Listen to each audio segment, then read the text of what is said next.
We're talking about Proposition 51. Can you explain to us what it is, why it's a good idea or a bad idea? Well, I can explain Proposition 51, and then other people can decide whether it's a good idea or a bad idea. It's a bond. It's called a bond measure, referred to as a bond measure. And what a bond measure does is essentially the state sells bonds as a way of raising money. So people with money will go ahead and buy bonds, and what the state does is they agree to pay back the money that they've provided the state with interest. So it's thought to be a very good investment, a very sound investment. So that's how they raise money. So this bond measure would raise, Proposition 51 would raise $9 billion. Now, when it was paid off, it would cost the state altogether $17 billion. So it's the money that was originally loaned to the state through the purchase of the bonds, plus the interest. The money is going to be used to go ahead and renovate. It's going to be spent on schools in general. $3 billion would go to new school facilities. $3 billion would go to modernizing some of the school facilities.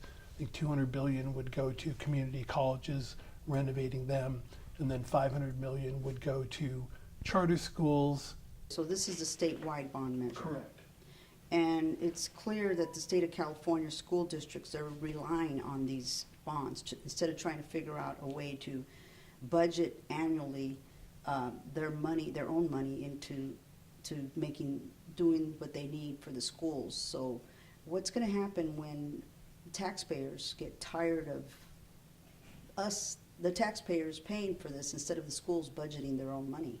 Well, typically when they do large investments in schools, like building new schools, bond measures are the way that they raise the revenue to go ahead and pay for this. And so the state of California, both the state as a whole and then local school districts, regularly go ahead and have bond measures put on the ballot where this is how they raise money to renovate schools. So it's not a question of budgeting.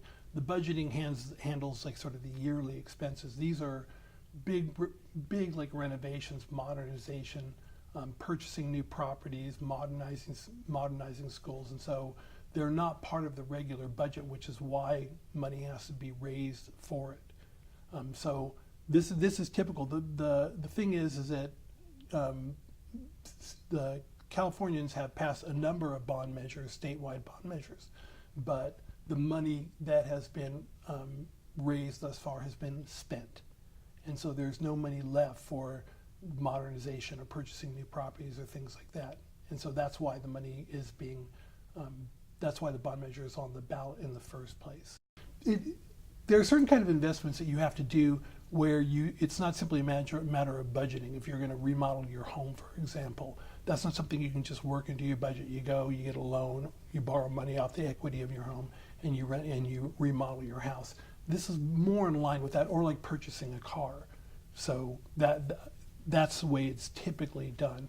In this case, the question is, should there be one statewide bond measure that would cover all the schools, or should each local school district be left to its own devices to have their own voters do bond measures for their own school districts?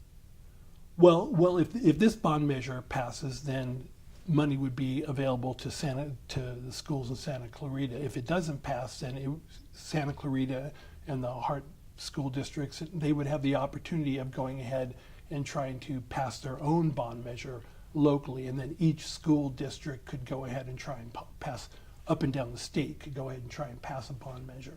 So these bonds keep passing. Do you think it's because it's for the schools? I mean, do you think eventually that people are it's just going to dry out and they're going to get tired of this? Well, nobody likes paying taxes, right? And so there's probably going to be some fatigue. In general, Californians have been fairly supportive of bond measures going to the schools. And so that's true at the state level and at the local level.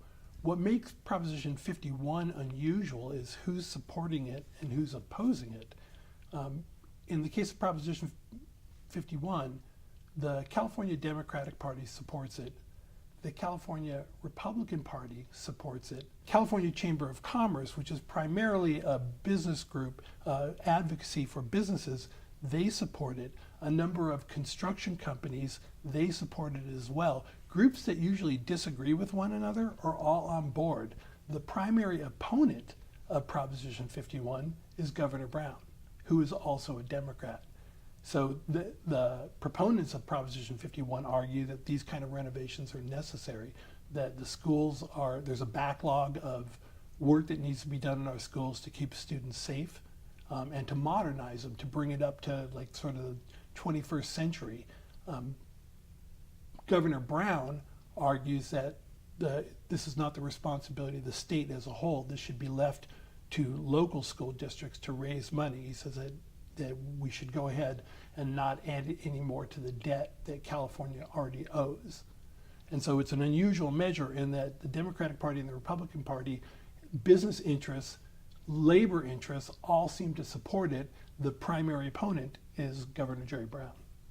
Right. So the people that you're saying that support it, you mentioned the construction companies. It's because it puts money into their pockets. Absolutely. So that's one of the objections that Governor Brown has raised. He said that this is essentially a special interest bond where the largest donors to this proposition have been the construction companies.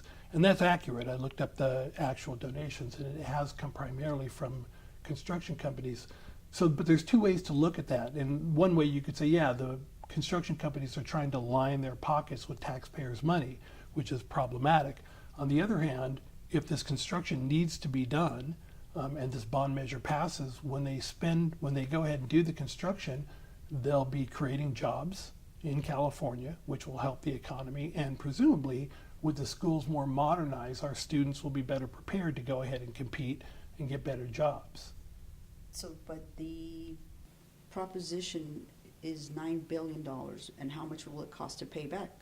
It'll be $9 billion is the bond measure. When it's paid off over like 30 years, I believe it winds up being like 17.6 billion. So that's the amount of the bonds plus interest that goes back to the people who purchased the bonds. So, but you said 30 years, and maybe in a couple more years there'll be another bond that we're going to get or pass, and then the amount of 17 billion back will be, you're adding on to what's already owed to the state owes. Right. So the amount that this would add right now, at least in what the bonds get paid out of what's called the general fund. The general fund is basically the checking account that the state keeps most of its money in. With this bond, if it passes, it would essentially be less than half of 1% of what comes out of the general fund. So relatively small amount of money, although $9 billion is clearly a lot of money. But again, the previous bonds that have been passed have been spent. And so the choice right now is really, do we just leave the schools as they are, no additional schools, no modernization, just let them stay as they are without making any adjustments or modifications to them, in which case their conditions will just continue to deteriorate. Most people seem to agree that that's not a good option, including Governor Brown. The question really seems to be, where does the responsibility lie for repairing the schools? Is this something that the state should take on, in which case a state bond makes sense? Or is this something that local school districts should take on, in which case what would happen is each local district would go ahead and have their own bond? But there seems to be general agreement that something needs to be done. It's not a question of what needs to be done or if it needs to be done, but how is it going to be paid for? Okay. Well, that seems to cover everything. Is there anything else you want to add to let us know or add to this? No, I think that's it. You did a great job of asking questions that sort of got everything out. So, Okay. Well, thank you very much. my pleasure.